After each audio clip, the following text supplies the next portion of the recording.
지금 이 영상을 밤에 보고 계신 분도 있을 거고 아침에 몸이 너무 뻐근해서 우연히 눌러 들어오신 분도 있을 겁니다. 그런데 이건 꼭 말씀드리고 시작해야겠습니다. 지금 느끼는 허리 통증, 무릎 통증, 관절이 쑤시는 느낌, 이게 단순한 불편함이라고 생각하신다면 조금 위험할 수 있습니다. 왜냐하면 통증은 항상 조용히 시작되기 때문입니다. 병원에 가면 이런 말 한 번쯤 들어보셨을 겁니다. 연골은 나이에 비해 괜찮네요. 큰 이상은 없습니다.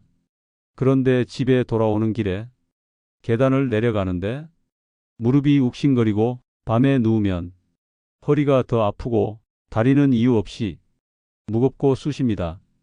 이럴 때 사람들은 이렇게 생각합니다. 나이 들어서 그렇겠지. 조금 쉬면 괜찮아지겠지. 하지만 여기서부터 문제가 시작됩니다. 제가 수없이 봐온 경우 중 가장 안타까운 패턴이 있습니다. 처음엔 아침에만 뻐근합니다. 그 다음엔 움직이기 시작하면 괜찮아집니다. 그래서 대수롭지 않게 넘깁니다. 그러다 어느 순간 앉았다 일어날 때 통증이 한 번 더 옵니다. 그때도 삐끗했나 보다 하고 넘깁니다. 그리고 어느 날부터 통증은 하루의 일부가 됩니다. 여기서 정말 중요한 사실 하나 말씀드리겠습니다. 통증이 매일 느껴진다는 건 이미 몸이 적응을 시작했다는 신호입니다. 이건 좋은 신호가 아닙니다. 몸이 통증을 위험으로 느끼는 게 아니라 일상으로 받아들이기 시작했다는 뜻입니다. 이 상태가 되면 통증은 더 깊어지고 원인은 점점 찾기 어려워집니다.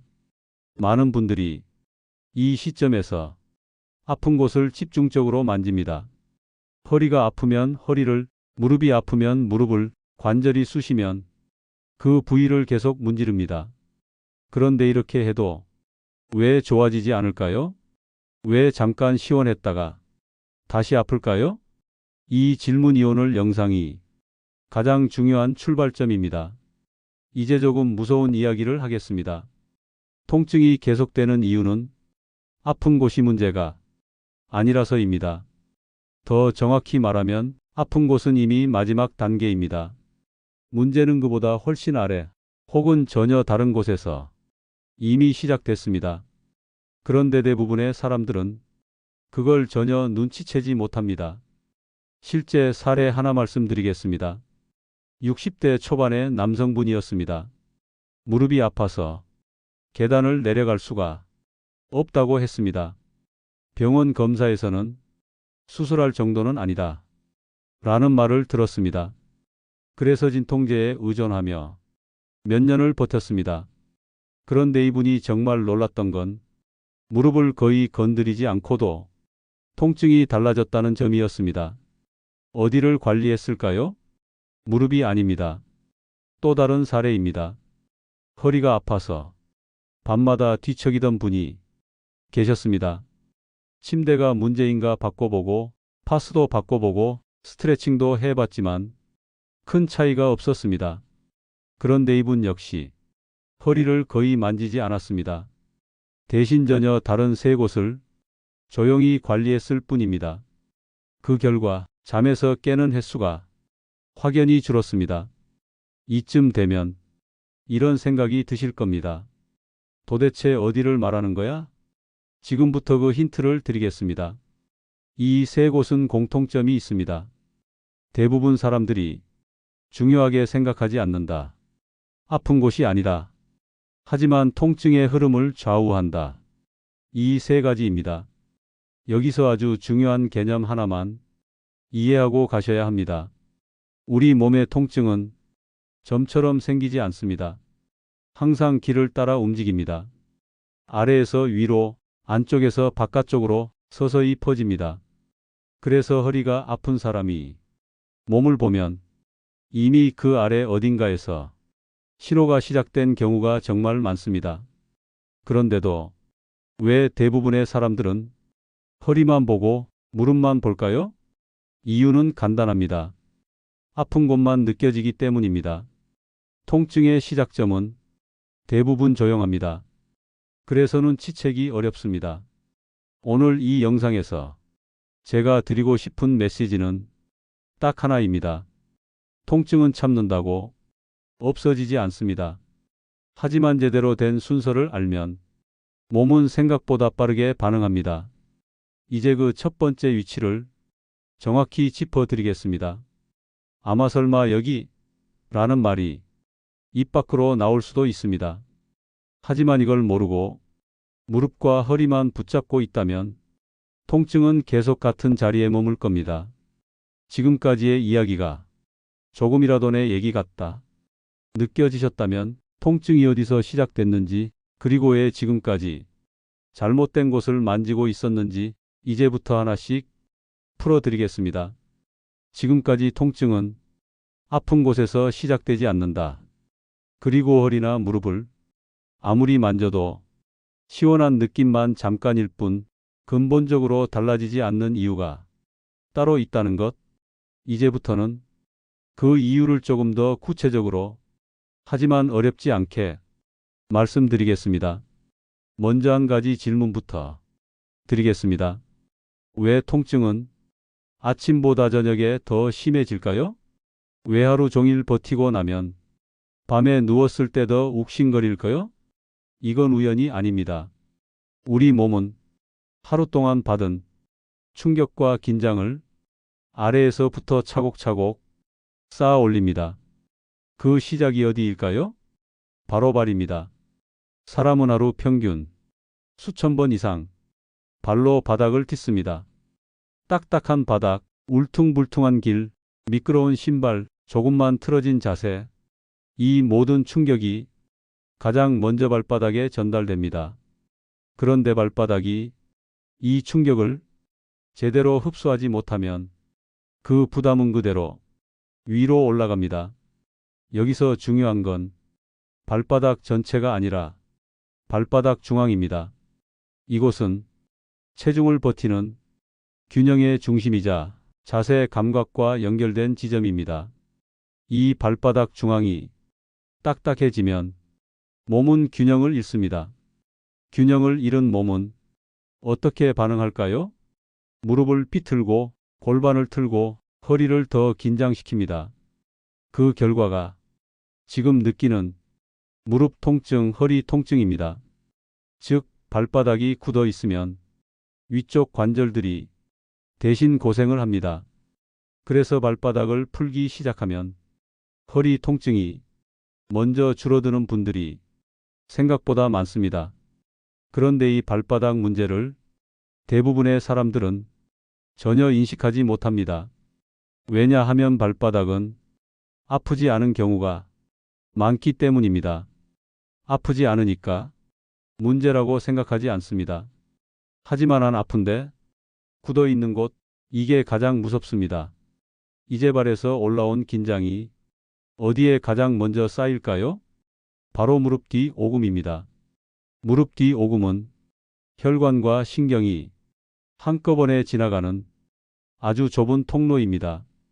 이 통로가 차갑고 굳어 있으면 혈액은 느리게 흐르고 노폐물은 쌓입니다. 그 결과 무릎은 붓고 다리는 무겁고 통증은 더 쉽게 느껴집니다. 무릎 뒤 오금은 근육보다 순환의 문제와 더 깊이 연결된 곳입니다. 이곳에는 굵은 혈관과 신경이 함께 지나갑니다. 그런데 나이가 들수록 이 오금이 잘 굳습니다. 오래 앉아있고 움직임이 줄고 다리를 접은 자세가 많아지면 이 부위는 자연스럽게 차갑고 딱딱해집니다. 이 상태가 되면 아무리 무릎 앞을 치료해도 통증이 쉽게 빠지지 않습니다. 왜냐하면 빠져나갈 길이 막혀 있기 때문입니다. 통증, 노폐물, 부종은 위에서 아래로 내려가야 정리가 됩니다. 그 길목이 바로 무릎 뒤 오금입니다. 그래서 오금을 부드럽게 풀어주면 무릎 통증뿐 아니라 다리 전체가 가벼워지고 밤에 쑤시는 느낌이 줄어들기 시작합니다. 많은 분들이 무릎이 아프면 무릎 앞만 보는데 사실 무릎 뒤가 굳어 있으면 앞쪽도 같이 아플 수밖에 없습니다. 왜냐하면 순환이 막혔기 때문입니다. 이 상태에서는 파스를 붙여도 찜질을 해도 효과가 오래가지 않습니다. 여기서 아주 중요한 신호 하나 말씀드리겠습니다. 밤에 다리가 괜히 쑤신다. 이유 없이 무겁다. 자다가 다리를 움직이게 된다. 이런 증상이 있다면 무릎 뒤 오금이 굳어 있을 가능성이 큽니다. 그런데 여기서 끝이 아닙니다. 발과 무릎에서 올라온 이 긴장은 마지막으로 어디에 쌓일까요? 바로 널쩍 다리 앞쪽입니다. 허벅지 앞쪽 근육은 몸을 일으키고 무릎을 펴고 자세를 유지하는 아주 중요한 역할을 합니다. 허벅지 앞쪽은 몸의 자세와 직결된 근육입니다. 이 근육이 굳으면 무릎은 자연스럽게 앞으로 끌려가고 골반은 앞으로 기울어집니다. 이걸 전문적으로는 자세 불균형이라고 부르지만 쉽게 말하면 이겁니다. 허리가 쉴 틈이 없어진다는 겁니다. 그래서 허리가 아픈 분들 중 상당수는 허리 자체보다 허벅지 앞쪽이 문제인 경우가 많습니다. 이 근육을 풀어주면 골반이 제자리를 찾고 허리가 대신 버티지 않아도 되는 구조가 됩니다. 그 결과 허리 통증이 조용히 줄어들기 시작합니다. 이 부위는 세게 자극할수록 방어적으로 더 굳기 때문에 반드시 천천히 부드럽게 이제 힘 빼도 된다는 신호를 주는 방식으로 풀어야 합니다. 그런데 이 근육이 굳어 있으면 무릎은 항상 앞으로 끌려갑니다. 골반은 자연스럽게 앞으로 기울어집니다. 이 상태가 계속되면 허리는 쉬지 못하고 계속 긴장합니다. 그래서 이런 분들이 많습니다. 허리가 아픈데 누워 있으면 더 아프고 서서 조금 움직이면 그나마 나아지는 분들, 이건 허리 자체의 문제가 아니라 허리가 대신 버티고 있기 때문입니다. 이쯤 되면 이런 생각이 드실 수 있습니다. 그럼 허리는 아무것도 안 해도 되나요? 아닙니다. 하지만 순서가 있습니다. 아래에서 쌓인 긴장을 풀지 않은 상태에서 허리만 만지는 건 잠깐 위로만 해주는 겁니다. 여기서 제가 정말 강조하고 싶은 말이 있습니다. 이 세 곳발바닥 중앙, 무릎 뒤 오금, 널쩍 다리 앞쪽은 각각 따로 보면 별것 아닌 것처럼 느껴질 수 있습니다. 하지만 이 세 곳은 하나의 통증 라인입니다. 이 라인이 하루, 이틀, 몇 달, 몇 년 동안 쌓이면 어느 날 몸은 이렇게 말합니다. 이제 한계다. 그 신호가 바로 통증입니다. 그래서 통증이 생겼을 때 갑자기라고 느끼지만 사실은 오래전부터 조용히 준비되어 있던 겁니다. 이제 여기까지 들으신 분들은 이런 질문이 생길 겁니다. 그럼 어떻게 해야 하나요? 얼마나 해야 효과가 있나요? 정말 이 세 곳만 해도 달라질까요? 이 질문에 답을 드리기 전에 한 가지는 분명히 말씀드려야 합니다. 이건 하루 하고 끝나는 방법이 아닙니다. 하지만 어렵지도 힘들지도 않습니다. 중요한 건 시간이 아니라 순서입니다. 세게가 아니라 부드럽게입니다. 그리고 아플 때만이 아니라 매일 밤입니다. 이 세 곳을 어떤 순서로, 어떤 힘으로, 어떤 호흡과 함께 해야 통증이 다시 돌아오지 않는지 정확하게 알려드리겠습니다. 그리고 많은 분들이 가장 많이 실수하는 한 가지도 분명히 짚어드릴 겁니다. 여기까지 들으셨다면 이미 통증을 바라보는 시선이 달라졌을 겁니다. 이제 마지막 퍼즐만 남았습니다. 여기까지 전달 드렸으면 이제 한 가지는 분명히 느끼셨을 겁니다. 통증을 대하는 시선이 이전과는 조금 달라졌다는 것. 예전에는 아프면 그 자리만 보였다면 이제는 왜 여기가 아픈 걸까? 어디서부터 쌓였을까? 이런 생각이 자연스럽게 들기 시작했을 겁니다. 이 변화가 아주 중요합니다. 이제부터는 이론이 아닙니다. 오늘 밤 내일부터 실제로 몸이 반응하도록 만드는 마지막 단계입니다. 이제부터 말씀드릴 내용이 가장 중요합니다. 왜냐하면 이걸 알지 못하면 잠깐 좋아졌다가 통증은 다시 돌아오기 때문입니다. 먼저 하나 짚고 가야 할 게 있습니다.